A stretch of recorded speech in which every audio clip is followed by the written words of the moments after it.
Greetings of the day. Myself C.A. Hemant Karunia, Assistant Professor Sri Samliya Ji Government College Mandphia, District Chittorgarh. Dear students, आप लोग मेरे सभी पुराने और आने वाले वीडियो के लिंक को अगर पाना चाहते हो तो जो स्क्रीन पे आपको साइट एड्रेस नजर आ रहा है, इस एड्रेस को आप अपने वेब ब्राउजर में टाइप करके और सीधे मेरी वेबसाइट पे जा सकते हैं, जहां पे आप लोगों को सब्जेक्ट वाइज अलग अलग जो वीडियोस और चैप्टर वाइज जो वीडियोस मैंने अब तक बनाए हैं और फ्यूचर में भी जो मैं बनाऊंगा वो डेट वाइज आप लोगों को मिल जाएंगे। तो लिंक वहां से सीधे आप लोग अपने वीडियो यूट्यूब पे आप मुझे देख सकते हैं। और साथ ही यूट्यूब जो चैनल है उसे भी सब्सक्राइब करना ना भूलें, ताकि आप लोगों को आने वाले जितने भी वीडियोस हैं उसकी जानकारी आप लोगों को मिल सके। डियर स्टूडेंट्स, आज हम लोग corporate accounting BCom second year Mohanlal Sukhadia विश्वविद्यालय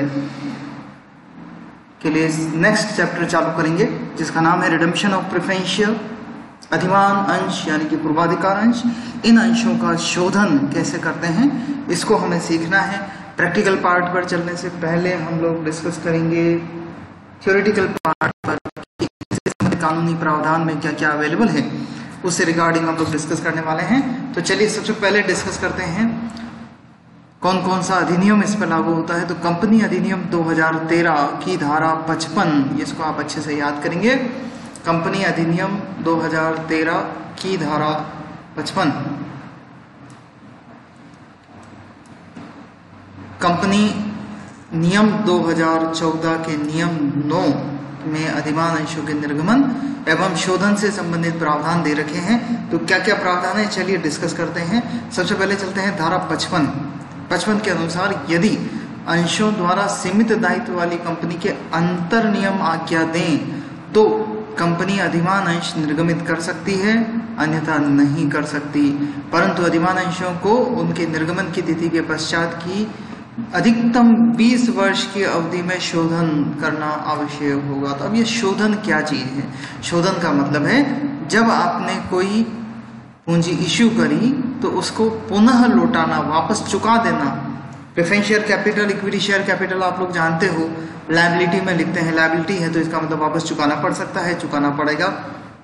प्रेफरेंस शेयर एक ऐसी चीज है जिसका पेमेंट कंपनी अधिनियम में, ये देखिए 20 वर्ष नियम लिखा हुआ है, जिसका पेमेंट एक पर्टिकुलर टाइम के बाद में, इसका पर्टिकुलर पीरियड पूरा होने के बाद में कंपनी को पुनः लौटाना होता है, जिसे हम लोग शोधन कहते हैं। तो प्रेफरेंस शेयर का शोधन होता है। ऋण पत्र जैसा आपने डिबेंचर शब्द सुना हुआ है, उसका भी शोधन होता है। तो सर क्या समता अंशों का भी शोधन होता है? तो उसका जवाब है नहीं, समता अंश का शोधन नहीं होता।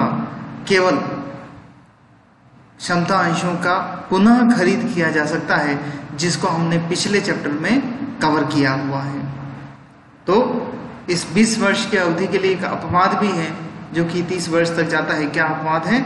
इंफ्रास्ट्रक्चर परियोजनाओं में अगर कोई कंपनी लगी हुई है तो 20 वर्ष से अधिक, परंतु 30 वर्ष से अधिक अवधि नहीं में शोधन करने योग्य अधिमान अंश इस शर्त पर निर्गमित कर सकती है कि ऐसे अधिमान अंशों के धारकों के विकल्प पर निर्भर करेगा कि 21वें वर्ष से प्रारंभ करके और इससे पूर्व की किसी तिथि से प्रारंभ कर ऐसे अधिमान अंशों का निर्धारित प्रतिशत, परंतु प्रति वर्ष न्यूनतम 10% अंशों का शोधन कर दिया जाएगा। अंशों द्वारा सीमित दायित्व वाली कंपनी, कोई भी कंपनी अशोधनीय अधिमान अंशों का निर्गमन नहीं कर सकती। ये आपको बहुत अच्छे से याद रखना है कि कोई भी कंपनी अशोधनीय अधिमान अंशों का निर्गमन, इरिडीमेबल शेयर का निर्गमन नहीं कर सकती। चलिए आगे चलते हैं नए नियम की तरफ। नियम 9 क्या कहता है? अंश पूंजी वाली कंपनी निम्न शर्तों की अनुपालना करेगी। क्या क्या है? कंपनी की साधारण सभा में अधिमान अंशों के निर्गमन का विशेष प्रस्ताव पारित करना होगा। अधिमान अंशों के निर्गमन के समय कंपनी अधिनियम 2013 और इसके पूर्व लागू होने की किसी कंपनी अधिनियम के प्रावधानों के अनुसार निर्गमित किए गए अधिमान अंशों का शोधन में अथवा उन पर लाभांश के लिए लाभांश के भुगतान में किसी प्रकार की त्रुटि नहीं हुई हो, मतलब पहले आपने प्रेफरेंस शेयर इशू करे थे, उनका शोधन ढंग से नहीं करा, उन पर लाभांश आपने ढंग से नहीं दिया, समय पर नहीं दिया, अगर ऐसी कोई त्रुटि आपने कर रखी है तो पुनः पूर्वाधिकार अंशों का निर्गमन नहीं कर सकते।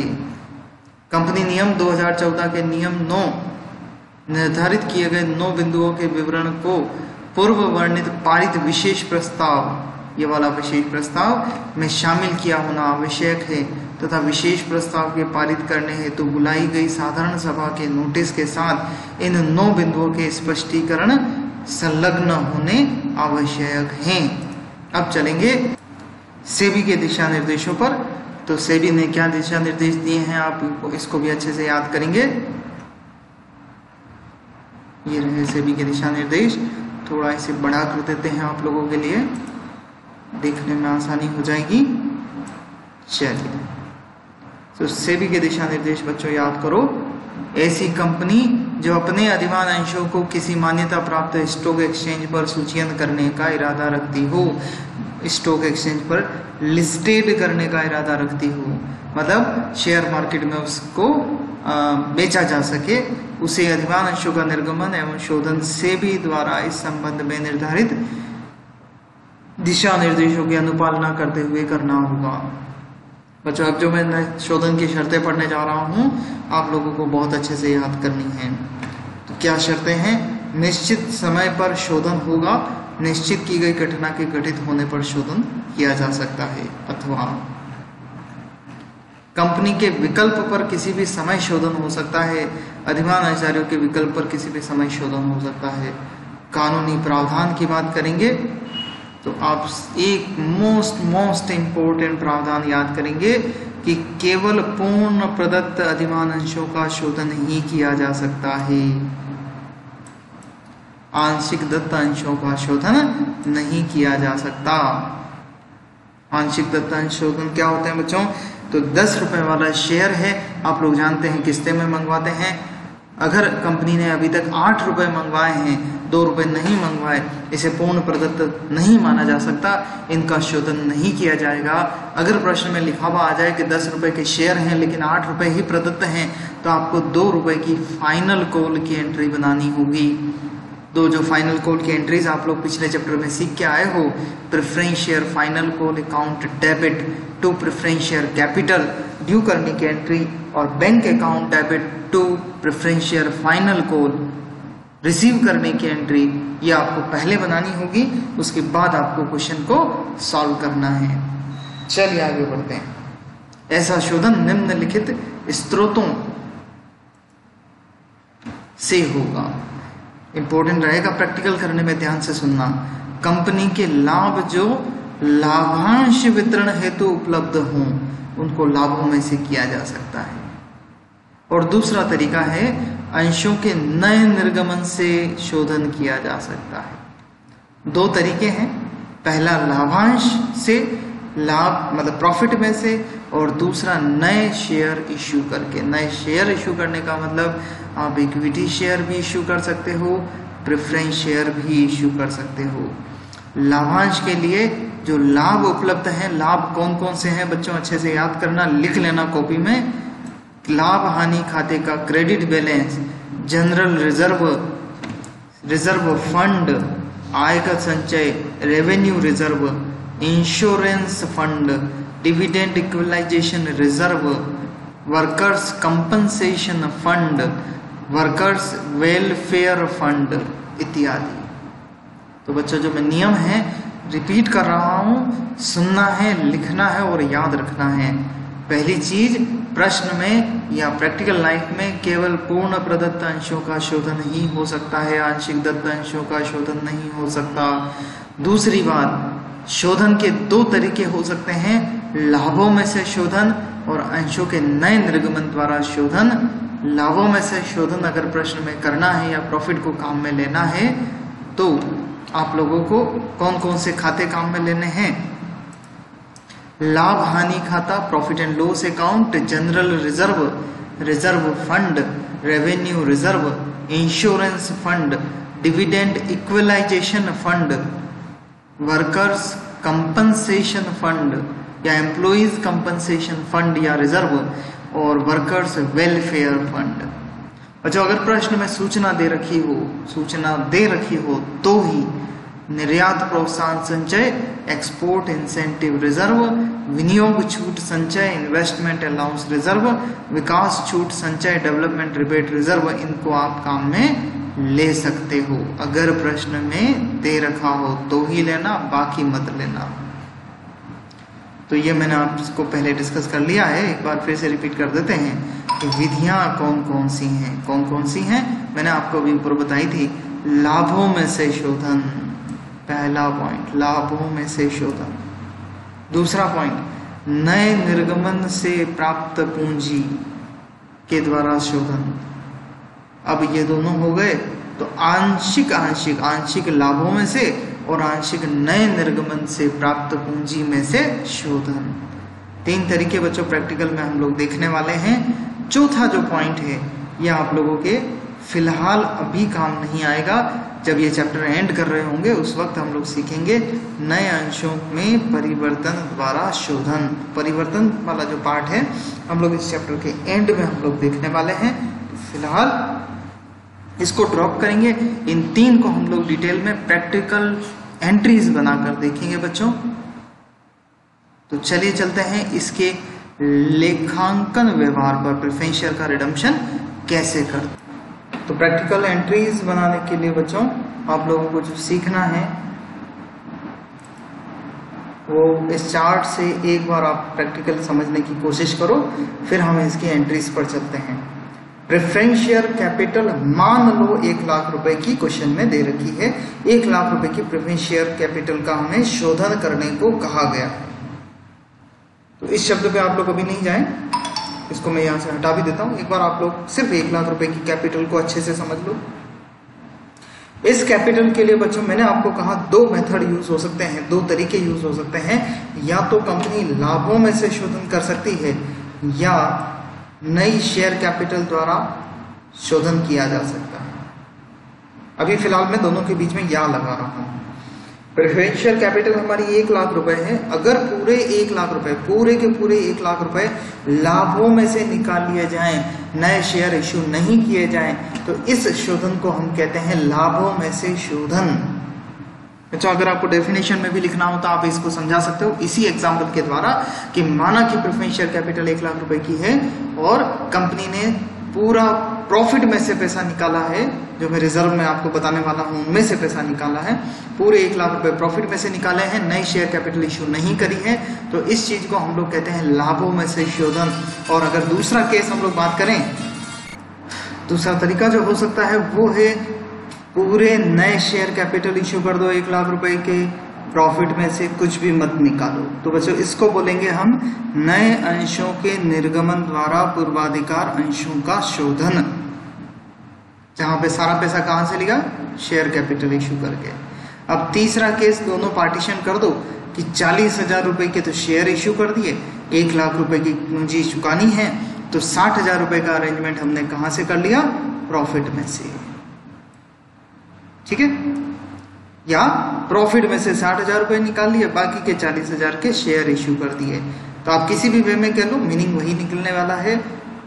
तो ये हुआ आंशिक लाभों में से और आंशिक नई शेयर के कैपिटल इश्यू करके।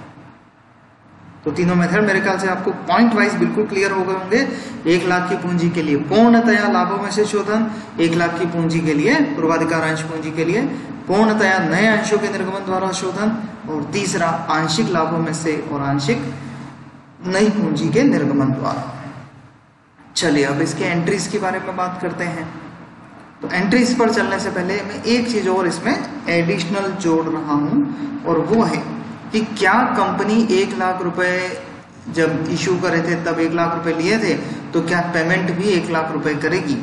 आपको मैं एक सिंपल सा उदाहरण देता हूं कि मैं कहता हूं आप मुझे आज 1 लाख रुपए दे दो और 10 साल बाद आना वापस 1 लाख ले जाना। हर साल का ब्याज तो मैं थोड़ा थोड़ा दे ही रहा हूं आपको, लाभांश के रूप में दे रहा हूं, लेकिन 10 साल बाद आना और 1 लाख रुपए ले जाना। आप अच्छे से समझते हो 10 साल बाद 1 लाख रुपए की वैल्यू आज की वैल्यू से काफी डाउन हो चुकी होगी, तो कहीं ना कहीं तो प्रॉफिट देखना ही पड़ेगा। उस प्रॉफिट को आप लोग हमारी टेक्निकल भाषा में प्रीमियम कह दोगे। तो मान लो 5,000 रुपए का प्रीमियम कंपनी एक्स्ट्रा चुका रही है, तो शेयर होल्डर को हमें कितना चुकाना होगा? 1,05,000 रुपए। तो बच्चों कुल मिला के 5 एंट्रीज आप लोगों को सीखनी है, अच्छे से समझना। पहली एंट्री हम इसे 1 लाख रुपए से बनाएंगे, पेमेंट करने की एंट्री, ड्यू करने की एंट्री।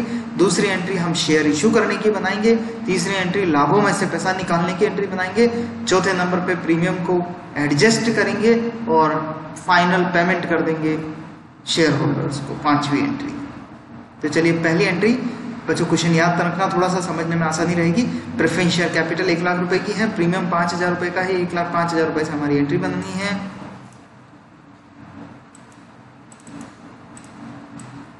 तो आपकी जो पहली एंट्री बननी है बच्चों वो है redeemable preference share capital account debit. Redeemable preference share capital account debit कितने रुपए से? 1 लाख रुपए से, जितनी पूंजी का शोधन करना है। सेकंड नंबर पर लिखोगे premium on redemption of preference share account debit. अगर प्रश्न में प्रीमियम ऑन शेयर लिखा है तो करना, बाकी मत लिखना इसको। 5,000 रुपए से ये अमाउंट आ जाएगा। और 2 प्रेफरेंस शेयर होल्डर 1,05,000 से आपका 2 प्रेफरेंस शेयर होल्डर की एंट्री बन जाएगी। तो बच्चों पहली एंट्री ड्यू की entry, being redemption on preference share due, redeemable preference share capital account debit, premium on redemption of preference share account debit, 2 preference share holder 1,05,000 total amount. दूसरी entry बच्चों हमें इस 40,000 रुपए के इश्यू से बनानी है, तो आपकी इश्यू की एंट्री बन जाएगी bank account debit to equity share capital. Second entry bank account debit to equity share capital 40,000 रुपए।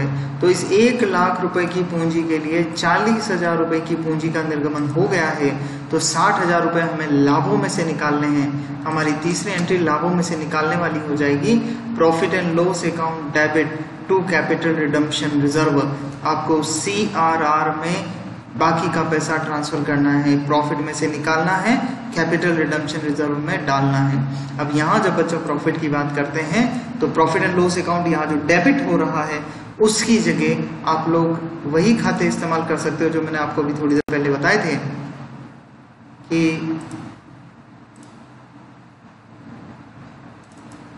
मैं वापस बता देता हूं आप लोगों को।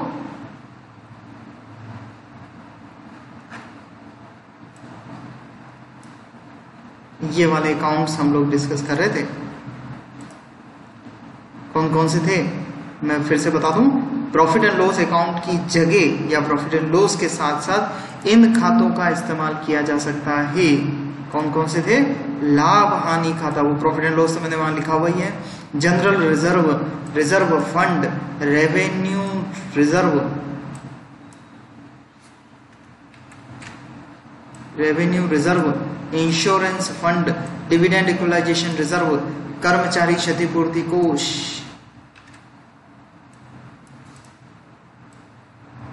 और कर्मचारी कल्याण कोष, इनका आप लोग इस्तेमाल कर सकते हो। इसके बाद बच्चों अगली एंट्री जो आप लोगों को बनानी है वो है 5,000 रुपए से जो प्रीमियम एडजस्ट करना है, 5,000 रुपए से आपको एंट्री पास करनी है। अगर प्रश्न में सिक्योरिटीज प्रीमियम प्रश्न में दिया है, मतलब पहले से अवेलेबल अमाउंट है, तो आप सिक्योरिटी प्रीमियम को काम में लेना, डेबिट करना, नहीं तो प्रॉफिट एंड लॉस या any other reserve, any reserve आप इस्तेमाल कर सकते हो, कोई प्रॉब्लम नहीं है। To premium on redemption of preference share. और अंतिम एंट्री 5वें नंबर पे जो बनानी है वो है preference share holder account debit to bank. 1,05,000 रुपए से आपकी ये वाली एंट्री बन जाएगी। तो 5 एंट्रीज बच्चों हम लोगों ने सीख ली। एक बार सीक्वेंस याद कर लो। सबसे पहले ड्यू करेंगे, कैपिटल इश्यू करेंगे, प्रॉफिट में से पैसा CRR में ट्रांसफर करेंगे, अगर प्रीमियम ऑन रिडम्पशन है तो एडजस्ट करेंगे और अंत में उसका पेमेंट कर देंगे। तो ये थी रिडम्पशन की एंट्रीज, 5 एंट्रीज। अब आने वाले वीडियोस में हम लोग इसकी प्रैक्टिकल क्वेश्चंस के साथ में प्रैक्टिस करने वाले हैं। तो वीडियो से लगातार जुड़े रहो। लिंक मेरी वेबसाइट एड्रेस जो इस वीडियो के प्रारंभ में दे रखा था उस वेबसाइट एड्रेस पर अवेलेबल है। और अपने सभी साथियों से, अदर कॉलेजेस के विद्यार्थियों से जो भी सेकंड ईयर में हैं, चैनल को लाइक करें, ताकि और बेल आइकन दबाएं ताकि आपको सारे वीडियोस जो सेकंड ईयर से रिलेटेड हैं, इवन थर्ड ईयर और फर्स्ट ईयर के स्टूडेंट भी अब इसको लाइक कर पाएंगे, सब्सक्राइब कर पाएंगे, क्योंकि उनके वीडियोस भी अब बनने लग जाएंगे। तो आज के लिए इतना ही। डियर स्टूडेंट्स, इन केस आज के वीडियो में आपको कोई भी प्रैक्टिकल प्रॉब्लम आती है या कुछ भी आपको समझ में नहीं आया हो, तो आप मुझे ऑफिस टाइमिंग में ये जो स्क्रीन पे आपको नंबर दिखाई दे रहे हैं, इस पे व्हाट्सएप मुझे कर सकते हैं, और ईमेल से भी आप मेरे से क्वेरीज पूछ सकते हैं। ईमेल आईडी है मेरा hemantkaduniya@gmail.com। ठीक है, थैंक यू।